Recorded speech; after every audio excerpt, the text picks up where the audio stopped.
Hello everyone, welcome back to my channel. This is Pramila Yadav. हम learning theories discuss कर रहे हैं। लर्निंग थ्योरीज में लास्ट क्लास में हमने सोशल लर्निंग थ्योरी यानी बेंडोरा का सामाजिक अधिगम नियम डिस्कस किया था। आज हम बात करेंगे इनसाइटफुल लर्निंग थ्योरी, जिसको हम कहते हैं अंतर्दृष्टि अधिगम का सिद्धांत। सबसे इम्पॉर्टेंट थ्योरी है, यहाँ से क्वेश्चन कई बार पूछ लिया जाता है। इनसाइटफुल लर्निंग थ्योरी है, ये किसने दी थी? ये कोहलर ने दी थी। कोहलर और कोहलबर्ग में कंफ्यूज मत होइएगा। कोहलबर्ग ने मॉरल डेवलपमेंट थ्योरी दी थी और कोहलर की इनसाइटफुल लर्निंग थ्योरी है। कोहलर कहते हैं कि जो लर्निंग है वो blind trial and error method से नहीं होती है, कि कोई भी बच्चा बार बार प्रयास करेगा, बार बार त्रुटि करेगा, उससे लर्निंग होगी। ये कहते हैं कि इनसे हटके भी कुछ कॉग्निटिव एबिलिटीज़ होती हैं जो बच्चे की लर्निंग में मदद करती हैं। कॉग्निटिव एबिलिटीज़ का मतलब बच्चे के जो संज्ञान में उसके कुछ प्रॉब्लम सॉल्विंग स्किल्स होती हैं, उसका कुछ प्रीवियस नॉलेज होती है, उसका कुछ एक्सपीरियंस होता है, इनिशियल ट्रायल्स होते हैं, वो सब मिलकर बच्चे की जो लर्निंग है, बच्चे के जो अधिगम है, उसको प्रभावित करते हैं या फिर उसको कॉज करते हैं। हम बात करें इनसाइटफुल लर्निंग थ्योरी है, ये किसने दी थी? कोहलर ने दी थी। कोहलर जो बिहेवियरिस्ट थे उनसे कुछ हटके बात करते हैं। बिहेवियरिस्ट चेंज इन बिहेवियर की बात करते हैं, वो कनेक्शनिज्म की बात करते हैं कि रिस्पॉन्स और स्टिमुलस में कनेक्शन करवा दें, आप बच्चे की हैबिट फॉर्मेशन करवा दें तो बच्चे में लर्निंग हो जाती है। कोहलर कहते हैं कि सिर्फ और सिर्फ हैबिट फॉर्मेशन से हम बच्चे को सिर्फ और सिर्फ चीज़ें रटवा सकते हैं, हम बच्चे की जो कॉग्निशन है उसको इग्नोर कर रहे हैं। बच्चे में प्रॉब्लम सॉल्विंग स्किल्स हैं वो हम ट्रायल एंड एरर मेथड से डेवलप नहीं कर सकते। उसके अलावा जो क्रिएटिविटी है, आउट ऑफ बॉक्स थिंकिंग है, वो हम ट्रायल एंड एरर मेथड से नहीं करवा सकते। इसीलिए इन्होंने अपनी एक अलग से थ्योरी दी जिसको इनसाइटफुल लर्निंग थ्योरी कहा, यानी अंतर्दृष्टि अधिगम का सिद्धांत कहा। ये कहते हैं कि जब कोई भी बच्चा किसी भी समस्या का समाधान कर रहा होता है, कोई भी प्रॉब्लम सॉल्विंग कर रहा होता है, तो उसके माइंड में एक आइडिया आता है। वो जो आइडिया आता है वो सडन आइडिया आता है। सडन किसी भी प्रॉब्लम का सॉल्यूशन आना ही इनसाइटफुल लर्निंग थ्योरी है। ये गेस्टाल्टवादी हैं। गेस्टाल्टवादी में आपसे पूछ ले कौन कौन साइकोलॉजिस्ट आते हैं, तो वो कॉफका हैं, कोहलर हैं और वर्देमर हैं। कई बार क्वेश्चन पूछा गया है कि कौन से साइकोलॉजिस्ट हैं वो गेस्टाल्टवाद से रिलेटेड हैं, से संबंधित हैं, तो आपको याद रखना है कॉफका, कोहलर और वर्देमर, ये तीन इंपॉर्टेंट साइकोलॉजिस्ट हैं जो गेस्टाल्ट स्कूल ऑफ साइकोलॉजी से रिलेटेड हैं। गेस्टाल्ट स्कूल ऑफ साइकोलॉजी कहता है कि जो लर्निंग है वो एज ए वूल होती है। इंपॉर्टेंट है, याद रखना, वूल को इन्होंने इंपॉर्टेंस दी है, यानी संपूर्ण को इन्होंने इंपॉर्टेंस दी है। जितने भी व्यवहारवादी थे वो कह रहे थे कि बच्चे की लर्निंग है वो स्टेप्स में होगी, पार्ट्स में होगी, लेकिन ये कहते हैं कि आप बच्चे के सामने संपूर्ण प्रॉब्लम को रखिए, बच्चे के सामने समस्या को छोटे छोटे टुकड़ों में तोड़कर ना रखें। बच्चे के सामने जब आप समस्या रख रहे हैं तो वो पूर्ण रूप से रखिए, आंशिक रूप से नहीं रखना है। जैसे हमने ट्रायल एंड एरर मेथड में जब हम सेकेंडरी लॉज पढ़ रहे थे तो वहाँ पर हमने जो पार्शियल एक्टिविटी का लॉ पढ़ा था। ये कहते हैं कि जो बच्चे के सामने प्रॉब्लम लेके जाएं, हम पार्शियली नहीं लेके जाएंगे, हम पूर्ण रूप से लेके जाएंगे, वूल लेके जाएंगे। जब भी गेस्टाल्ट की बात आएगी आपको याद रखना है, इन्होंने पूर्ण से अंश की ओर, ये कहते हैं कि जो लर्निंग है वो पूर्ण से अंश की ओर होती है। जैसे मैं आपको बताऊं कि जैसे हमारे दीवार पर कोई भी एक सीनरी लगी हुई है तो हम कंप्लीट सीनरी को देखते हैं, उसके छोटे छोटे पार्ट्स को नहीं देखते। पहले हम पूर्ण को देखते हैं, फिर उसके बाद हम देखते हैं कि उसमें पेड़ भी हैं, उसमें पहाड़ भी हैं, उसमें जानवर भी हैं। मतलब पहले हमने संपूर्ण को देखा और फिर हम अंश पे गए। यही गेस्टाल्ट का मेन बिंदु है, आपको याद रखना है। अब हम आते हैं इनसाइटफुल लर्निंग पर। इनसाइटफुल लर्निंग है, ये किसने दी थी? कोहलर ने दी थी। और इन्होंने जो अपने एक्सपेरिमेंट किए थे वो चिंपांजी पर किए थे, और एक इनका बहुत सारे इन्होंने एक्सपेरिमेंट किए थे। इन्होंने क्या किया, कुछ चिंपांजी को लिया जो भूखे थे, उन्होंने क्या, उनको एक बॉक्स में बंद कर दिया और बॉक्स की छत पर यहाँ पर उन्होंने केले लटका दिए। यहाँ पर केले लटका है, यहाँ पर चिंपांजी बैठा है, वो इस केले तक पहुँचने की कोशिश करता है, वो कितनी भी छलांग लगाए लेकिन इस केले तक नहीं पहुँच पाता। यहाँ पर कुछ बॉक्स पड़ा हुआ है, मान लीजिए यहाँ पर उन्होंने क्या रखा, पहले एक बॉक्स रखा। अब वो पहले तो यहाँ पर उछलकर इस तक पहुँचने की कोशिश कर रहा था, लेकिन जब वो नहीं पहुँच पाया तो वो बैठ गया और बैठकर सोचने लगा कि वो किस तरह से इस प्रॉब्लम का सॉल्यूशन कर सकता है। फिर अचानक से उसके माइंड में एक आइडिया आया कि वो इस बॉक्स पर जाएगा, इस बॉक्स पर गया और इस बॉक्स से खड़ा होकर उसने इस केले को ले लिया। तो ये जो अचानक से उसके माइंड में ये आइडिया आया, जो सडन सॉल्यूशन आया, इसको उन्होंने आहा मोमेंट कहा है या यूरेका मोमेंट कहा है। आहा मोमेंट या फिर यूरेका मोमेंट, जो सडन आइडियाज़ इसके माइंड में आता है, प्रॉब्लम का सॉल्यूशन जो सडनली हमें मिल गया, उसको इन्होंने आहा मोमेंट कहा है। एक एक्सपेरिमेंट ये था। दूसरा एक्सपेरिमेंट इन्होंने किया, इस चिंपांजी को तो यहीं पर बिठाए रखा, भूखा था, लेकिन इन्होंने क्या किया, केले की हाइट और बढ़ा दी। केले की हाइट और बढ़ाने के बाद यहाँ पर उन्होंने 2 बॉक्सेस रख दिए, अलग अलग पड़े हुए हैं। अब चिंपांजी फिर से इस पर पहुँचने की कोशिश करता है, लेकिन उसकी कोशिश नाकामयाब रहती है। फिर वो क्या करेगा, इस बॉक्स पर खड़ा होकर इन केलों तक पहुँचने की कोशिश करेगा, लेकिन फिर भी वो नहीं पहुँच पाएगा। फिर चिंपांजी के माइंड में एक आइडिया आता है कि क्यों ना मैं इन दोनों बॉक्सेस को ऊपर नीचे रखूं, और उसने किया, इस बॉक्स को इसके ऊपर रखा, इस पर खड़ा हुआ और वो केले तक पहुंच गया।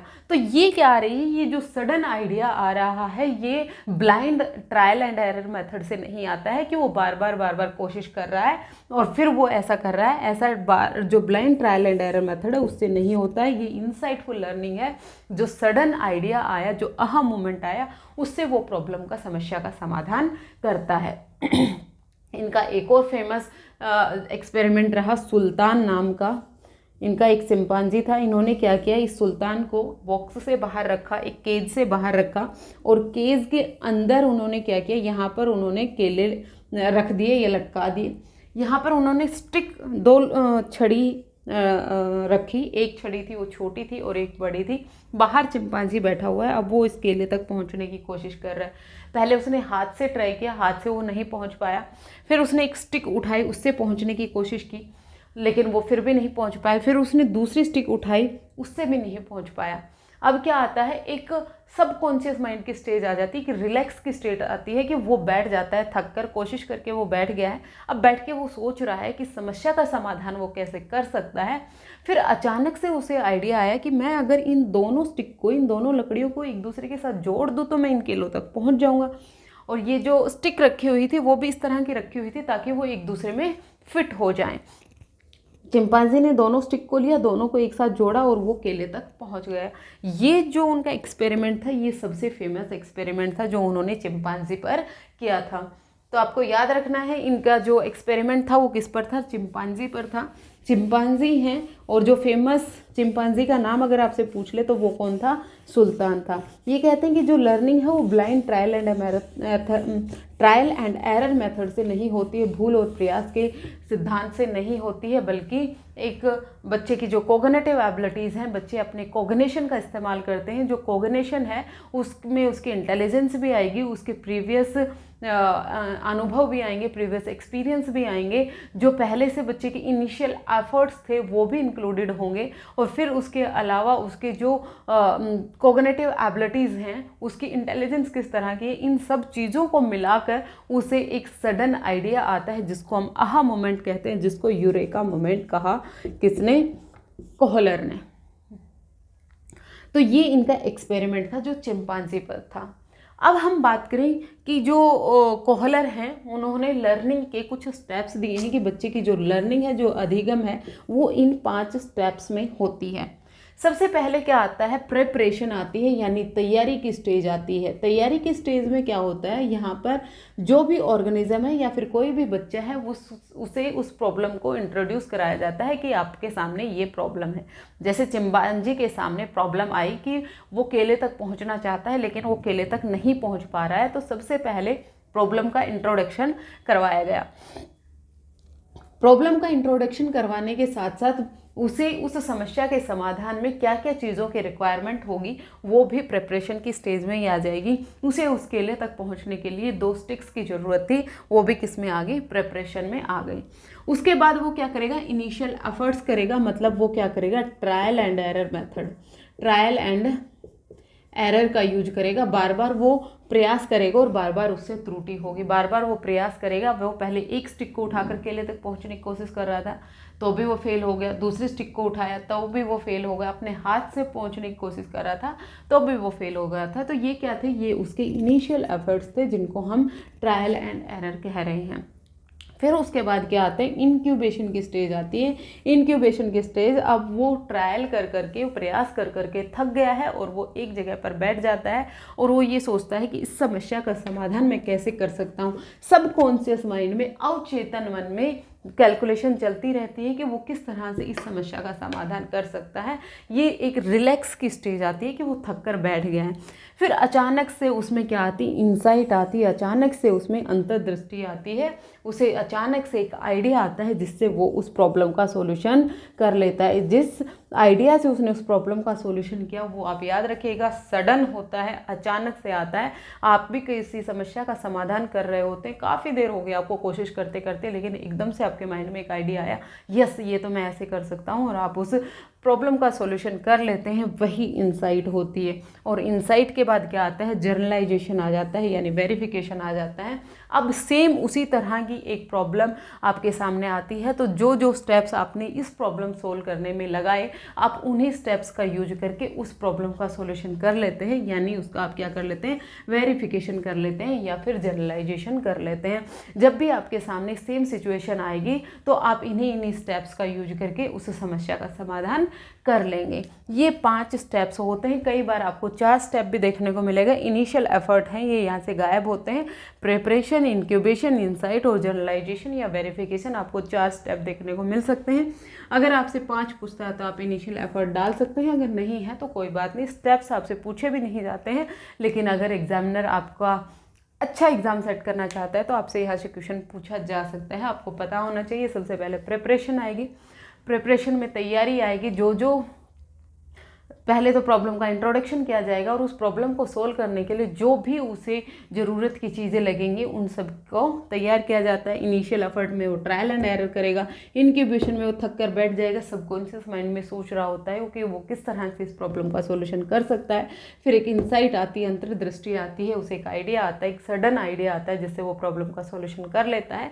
और वेरिफिकेशन और जनरलाइजेशन में क्या होता है, जब दोबारा से उसके सामने कोई भी प्रॉब्लम आएगी तो वो सेम स्टेप्स को रिपीट करके उस समस्या का समाधान कर लेगा। ये 5 स्टेप्स थे इंसाइटफुल लर्निंग थ्योरी में। इंसाइटफुल लर्निंग थ्योरी में इंसाइट है, इंपॉर्टेंट होता है। ये गेस्टाल्ट स्कूल ऑफ साइकोलॉजी से रिलेटेड है, इसीलिए ये वुहुल को ज़्यादा इंपॉर्टेंट मानते हैं, मतलब पूर्ण को ज़्यादा इंपॉर्टेंट मानते हैं। ये मानते हैं कि बच्चे के सामने आप एक पूरी समस्या रखिए, तभी बच्चा उस समस्या का समाधान कर सकता है। छोटे छोटे स्टेप्स में आप बच्चे की जो फैक्ट है, छोटे छोटे फैक्ट्स को जोड़कर आप बच्चे की प्रॉब्लम का सॉल्यूशन नहीं करवा पाएंगे। आप बच्चे के सामने पूर्ण वुहुल रूप से किसी भी प्रॉब्लम को रखिए, वो खुद ब खुद उस समस्या का समाधान ढूंढ लेगा अपनी इंसाइट के द्वारा। तो ये थी आपकी इंसाइटफुल लर्निंग थ्योरी, जो किसने दी थी, कोहलर ने दी थी। कोहलर कहते हैं कि इनिशियल रूप में ट्रायल एंड एरर, ये याद रखिएगा, इनिशियल रूप में ट्रायल एंड एरर हैं, इंपॉर्टेंट होते हैं, लेकिन ये लॉन्ग लास्टिंग नहीं होते, ये जल्दी ही खत्म हो जाते हैं। ट्रायल एंड एरर मेथड से हम प्रॉब्लम सॉल्विंग, क्रिएटिविटी और आउट ऑफ बॉक्स थिंकिंग बच्चे की नहीं करवा सकते हैं। हम बच्चे में अगर क्रिएटिविटी या प्रॉब्लम सॉल्विंग की स्किल्स डेवलप करवाना चाहते हैं तो वो इंसाइट से ही होती है, सूझ से ही होती है। होपफुली आपको इंसाइटफुल लर्निंग थ्योरी है क्लियर हो गई होगी। मोस्टली जो जो इम्पोर्टेंट थ्योरीज थी लर्निंग की वो हमने डिस्कस कर ली हैं, क्योंकि इनसे बाहर किसी भी थ्योरी से क्वेश्चन नहीं पूछा जाता है। फिर उसके बाद आज लर्निंग थ्योरीज हम कंप्लीट करते हैं, फिर नया टॉपिक हम शुरू करेंगे। होपफुली आपको ये सीरीज़ पसंद आ रही होगी। अगर आपको सीरीज़ पसंद आ रही है तो आप लाइक, शेयर एंड सब्सक्राइब जरूर कीजिएगा। कमेंट करके बताइएगा आपको क्लासेस कैसी लग रही है। आज के लिए इतना ही, मिलते हैं फिर से। Thank you very much.